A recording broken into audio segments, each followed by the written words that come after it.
এই যে বন্ধুরা, আমার মতো করে কিডা কিডা নৌকায় চড়ে বাপের বাড়িতে শ্বশুর বাড়ি যান। আমি কিন্তু নৌকায় চড়েই যাই, বোঝেন না? গরিব মানুষ, হেলিকপ্টার কেনার টাকা পয়সা নেই। এই দেহেন যেমন মজা তেমন কষ্ট, সবগুলো মুনি কেড়ে নিয়ে কি যে কষ্ট করতেছি আমরা। কবে যে কয়টা টাকা পয়সার মানুষ হবো, আর কবে যে একটা হেলিকপ্টার কিনতে পারবো।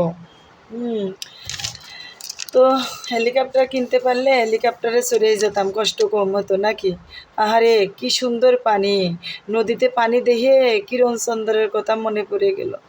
ও নদীর জল ছিল না, কুল ছিল না, ছিল না তো ঢেউ, আমার একটা নদী ছিল, জানলো না তো কেউ, আমার একটা নদী ছিল, জানলো না তো কেউ। এত কষ্ট আর পরাণে সহ্য হচ্ছে না।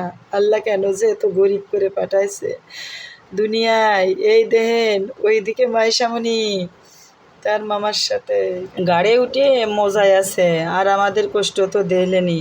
এত কষ্ট, আর তারপরেও বাপের বাড়ি আসি, কারণ আমার কলিজার মা এখনো বাঁচে আছে। মা জননী মরে গেলি আর আসবো না নে। মাইশামণি তার মামার কোল থেকে নামছেই না, ঘাড়ে উঠে মজায় আছে। হ্যাঁ, তার মামা হলো তার প্রাণ ভোমরা। আর এই যে আমার পিছনে দেখছেন না, এইগুলো আসতেছে যে আমার পিছনে যেগুলা, ওইগুলো হলো ডাইনি। ডাইনি বুঝছে? একটু এত কষ্ট করে বাপের বাড়ি আসি, তারপরেও রান্না করে না। হ্যাঁ, কয়টা ভাত বেশি করে খাইলে মার সাথে ঝগড়া বাঁধায় নাই, খালি আমার মার সাথে ঝগড়া করে।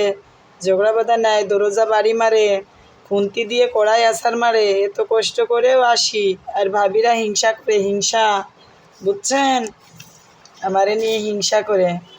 হ্যাঁ, তাই রাগ করে চলে যাচ্ছি, আর আসবো না বাপের বাড়ি। এমনিতে নৌকো মৌকো পার হয়ে কত কষ্ট করে এই বাপের বাড়ি আসি, তারপরে এই যে পিছনের ডাইনিগুলা একটা ভাত দেয় না, তরকারি দেয় না, আবার ঝগড়া দেয় নাই। হ্যাঁ, হিংসা করে। হিংসা, এগুলোরে আল্লাহ ঠাড়া ফেলাক, ঠাডা।